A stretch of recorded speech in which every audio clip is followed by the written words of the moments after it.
Today on Parts Hold, we are going to talk about ways to bulletproof your parts department. You're not going to want to miss this episode going into the new year. We are also going to talk about Cliff's desire to remove all hair from his body and much, much more coming up today on Parts Hold. Here to fill the order.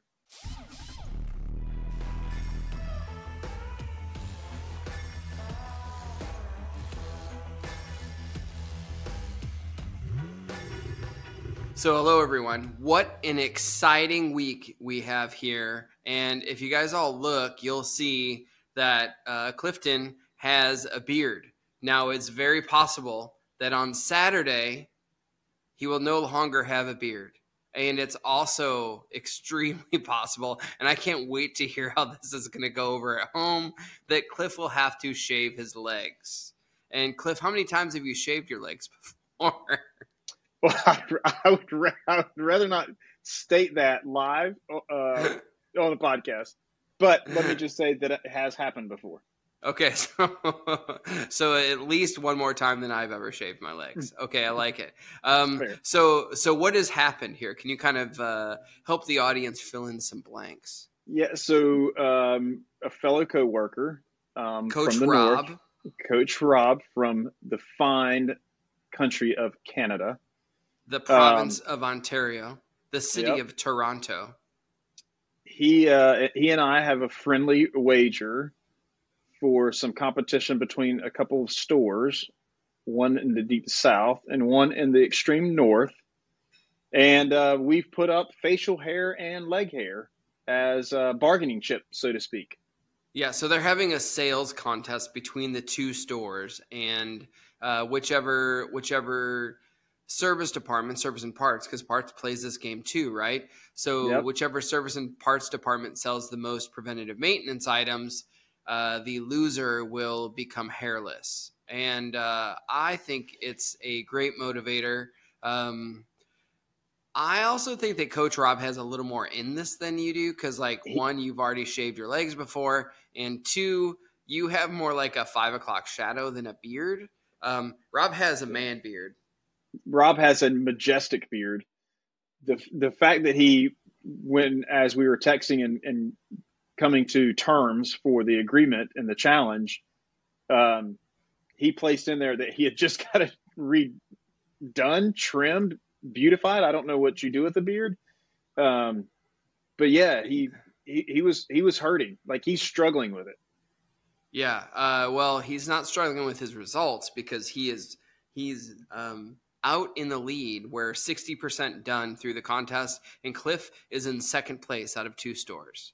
Hold on for just a second. For 2 days, we've been in the lead, and we slipped just a little bit, and we're counting me out? Are you kidding me right now? Like, I'm burying this dude tomorrow. Okay. It's done. We're going to lock it down. We're going to leap out in front tomorrow. Because today's performance was so bad, they have no choice but to get better tomorrow. We're letting them catch up. Oh, this was a planned failure. This was planned, yes. Everything is strategic. Strategery is, yeah, that's exactly what it is. That's interesting. Okay, good. Yeah, and then what else is going on in your world? Didn't your daughter just have a birthday, and your birthday's right around the corner? My daughter did. My wife actually just had a birthday. My daughter just had her 18th birthday. Okay, so which Brooklyn's is 18. Fascinating to believe. And mine is coming happy up. Happy birthday, Brooklyn. No, yeah, she'll love that.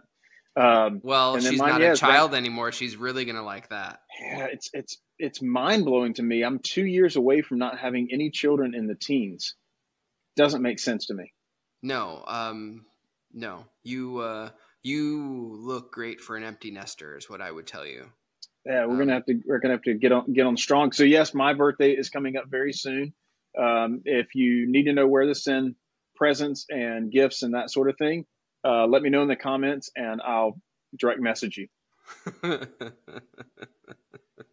tree's going to be full this year from the Parts Hold fans, I have the feeling. Yeah, or if they want to get their special request in for action figures, because I haven't mentioned that in a while. Yeah. We can get that going too. Yeah, we've got to be close to a dozen requests. Well, I mean, yeah, for sure. How many would you buy? I'm trying to think how many clients I'm currently involved with. I would probably send one to each one. Yeah, like what kind of a weird present is that? Here's an action figure. Here's an action figure of me. What I would love to Oh, it's me. Yeah, what I would love to do is take them with me to the store, and on my exit, leave them that behind. Like when a dog goes to the bathroom in someone's house and you find it 2 days later? Slightly different, but yes. By the way, we also have an ugly sweater competition coming up, and I'm just putting out another challenge because I've already got one out. Why not put another one out? That I don't think anybody out there is going to top mine. And well, you're running out of things to shave, my friend. And you in particular are going to absolutely love it. I think that your sense of humor is phenomenal. So I know this is going to be, bar none, just an amazing ugly sweater.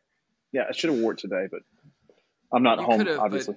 But don't spoil that surprise. So that's one of the things we do with our clients is every year we do what we call an ugly sweater call. So myself, Cliff, Chris Collins, and then the rest of our staff get on a call with our clients, and we give away a bunch of really cool awards.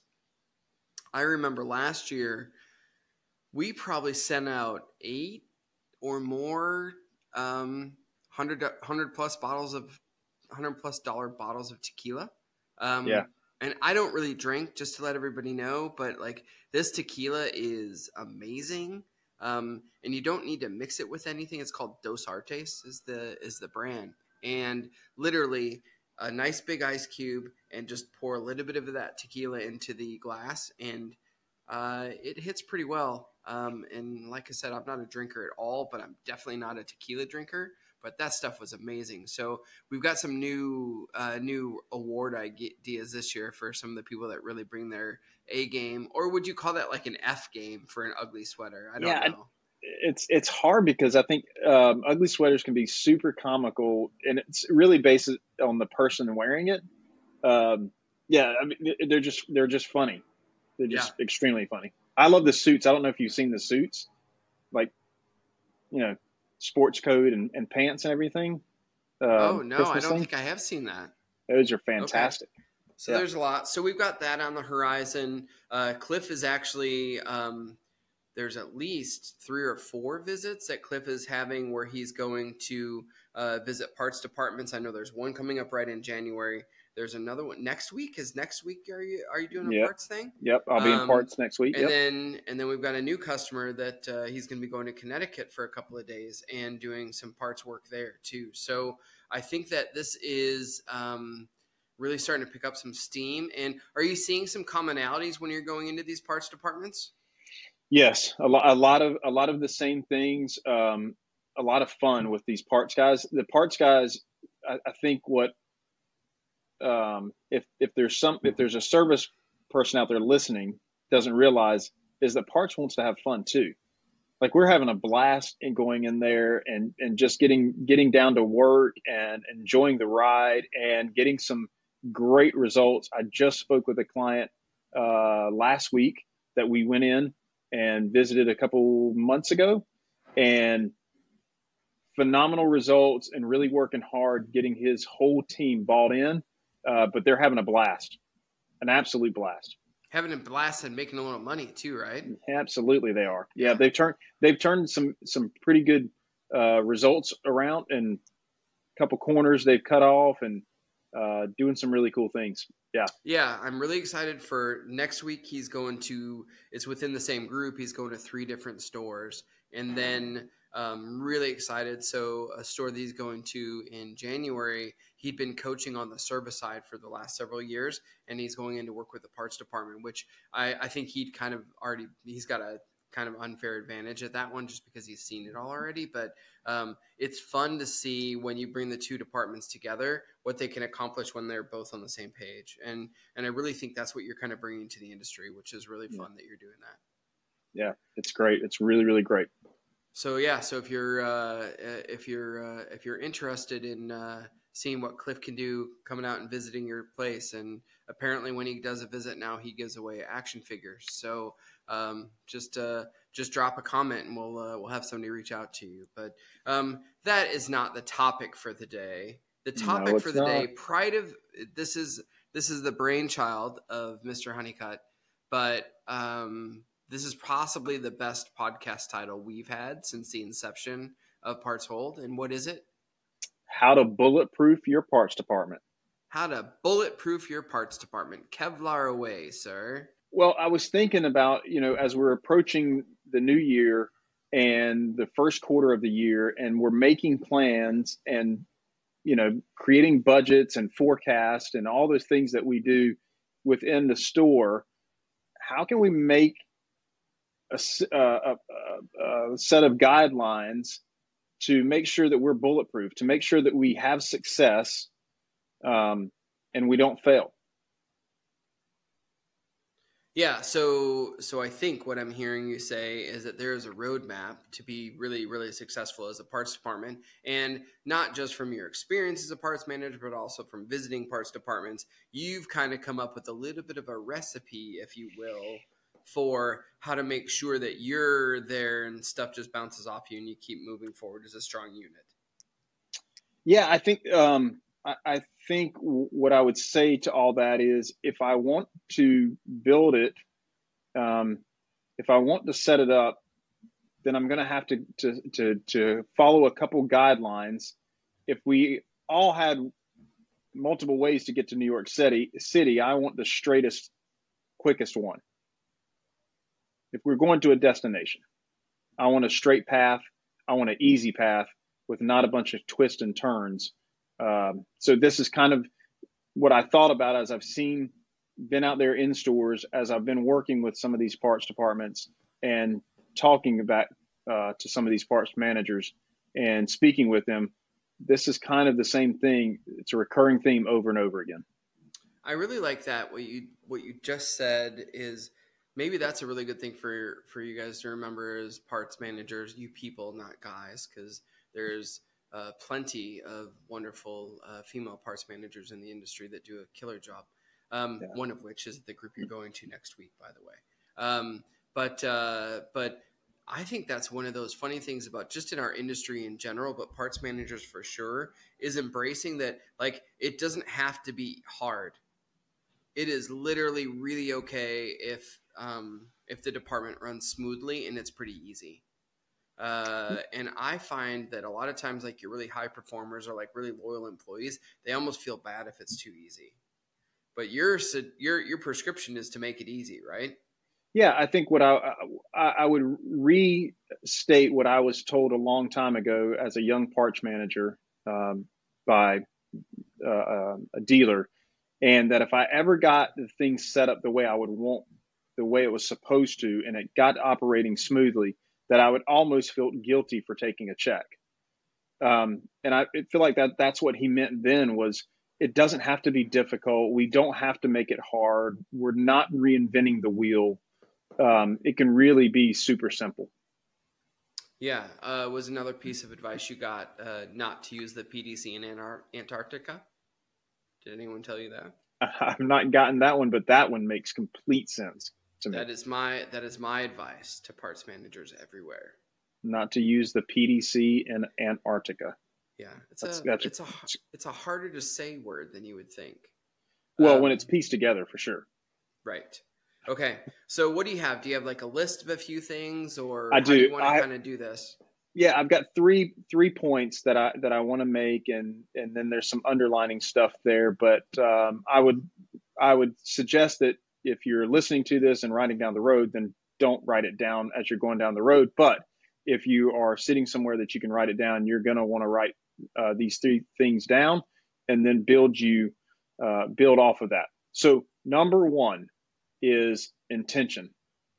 If I'm trying to bulletproof my parts department, I've got to decide on what the intention is. What is the outcome that I'm trying to get to? Yeah, that kind of goes along with your theme, right? Like, no material accidentally is bulletproof. Yeah, it's just, when I'm dealing with a customer, when I'm dealing with a technician, I'm dealing with for a wholesale account, like there's an intention for an outcome. I'm trying to sell something, so I want to set up the intention of my goals right out the gate. What is it that I want to achieve? And what do you want to achieve? I want to achieve greatness. In the end, that's what, if you're asking me personally, I want to achieve greatness. Okay, so in a parts department, what's greatness look like to you? Greatness looks like an extremely profitable department. Okay, so how profitable? I'm looking for 40% net to gross as my bare minimum. I like that number a lot. For 40% net to gross, which means that you're essentially retaining a lot of that gross profit that you get from the sale of your parts. That's correct. Okay. Yep. What else does greatness look like? I'm looking for a super clean, manageable inventory with a very, very high fill rate. Now, that goes right into number 2. So before we get too far ahead of ourselves on that and too far in depth, we're going to talk about number 2 in a minute. But my inventory looks really, really clean. The second part on profitability, second thing on what the success of my department looks like is I have happy customers. Oh, okay. And then how do you determine that? Well, are they repeat purchases? Are they coming back and buying from me? Have I built a relationship with them? We talked about this several podcasts ago with Jacob when we discussed wholesale, but that connection with a wholesale customer in a parts department, that can be a very, very deep connection. The other thing that I'm looking for is my connection with my inner employees. So from my service department, my technicians, what is their relationship like with my counter people? Are we, coworkers that it's them against us and it's, us against the world, that kind of thing? Or is it a cohesive unit that works together for a common goal? Because the third thing that comes to mind is when I'm looking at my intention is I want some happy employees too. Yeah, and remembering, I think the best lesson from Chris, I remember him. I remember this like it was yesterday when he told me this. He says, if you want to have happy employees, don't hire unhappy people. Oh, that's great. That's great. So that's probably one of the best lessons when it comes to making people happy, because I don't think we make anyone happy, right? When's the last time you made someone happy? I don't think you can make anyone happy. I would agree with that. They have to choose that themselves, but there are people that have a happier disposition than others. And if you put them in an environment where they have appreciation and gratitude for effort, and that they're allowed to kind of thrive and grow, they're going to continue to be happy people, right? The only thing you can do to a happy person is either continue to keep them see them stay happy, or make them unhappy. Like, you can't make people happy, but I do think that maybe you can make people unhappy. I would agree with that. The happiness is a choice, and being satisfied, or back up for just a second. Being happy is a choice. It's a conscious effort that I have to make. And I don't think that we're talking about someone just walking around smiling and singing all day long or whistling. Are you trying to describe me? Well, maybe, but that doesn't necessarily make one person happy. But their job performance is visible when they're happy, and it's better. Like and they're satisfied with it. Like whatever it is about their job, like it adds something to them, right? Yeah, that's good. I really like that. Yep. So let's go back, because we talked about this and I skipped right over it, but I want to pull this right into number 2. Number 1, an intention, what we're trying to achieve, where we're trying to go. Number 2 is inventory control. So when we look at the new year, one of the things that's happening is there's a shift in our industry. You're seeing it. I'm seeing it. All the dealers out there, if they're a dealer listening to this, you're seeing it. This whole sales thing is kind of declined. Cars are getting harder to come by. prices are going up, interest rates are going up, and what we do on the parts side with investing the money for inventory is going to be vital to success moving into 2024.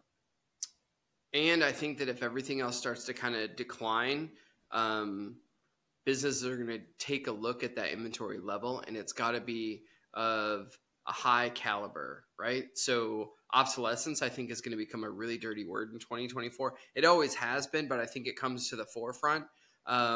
I think that human error is probably something that people are going to pay a little bit closer attention to. I think SOP and the turn on SOP is going to become really, really important too, and how you manage automatic stock, like all those things together. I think that, the thing that when you said that just now is that control inventory is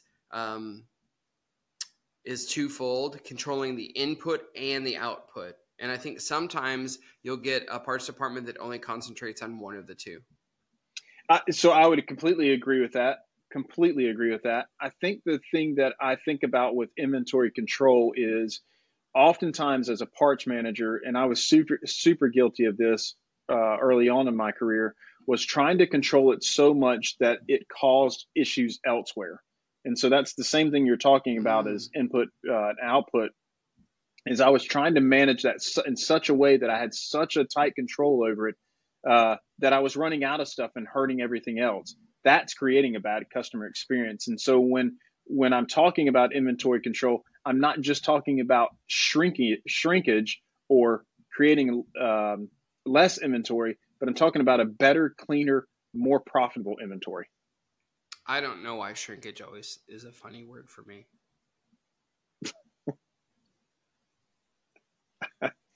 I don't even know how to respond to that. You don't have to. It's just not a response. But continue on, sir. So there's kids listening.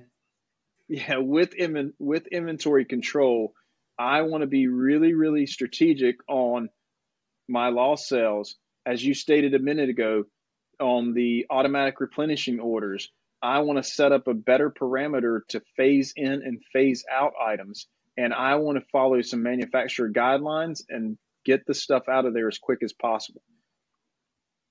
I love it. That's great. I think that controlling inventory is probably one of those things, like if there's only like two things you could do in a department, one of the two would be control inventory. Like if you could only do two changes in a store, that would be it. Yeah. That's a really good one. That's a bulletproof thing for sure. There's an ownership portion there too that I would love to discuss at a later date. But there's an ownership there from a parts manager standpoint on inventory. Yeah, that I would think that probably could be a whole inventory episode, right?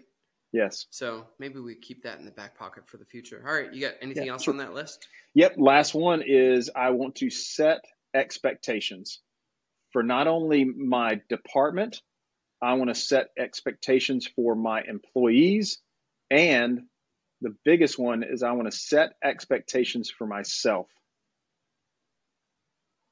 And hold yourself accountable to it, right? Absolutely. Set some goals out there, and they can be lofty aspirations. That's okay, but set some goals out there, give yourself some benchmarks to get to and achieve, and then chase after them. For me personally, I have to write things down. I think I've shared with you before. You've actually seen the area of my phone that I keep what my goals are for the year and what my goals are for myself and what my goals are personally. Like set some stuff out there and set some expectations for yourself.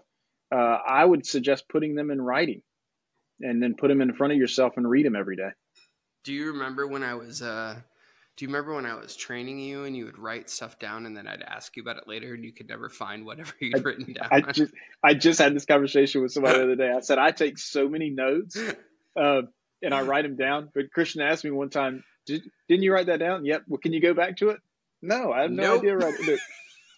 It was the most honest answer anyone's ever given me, by the way, because I've had that conversation with people before, but you're like, no, I can't find that. Yeah, I do pride myself.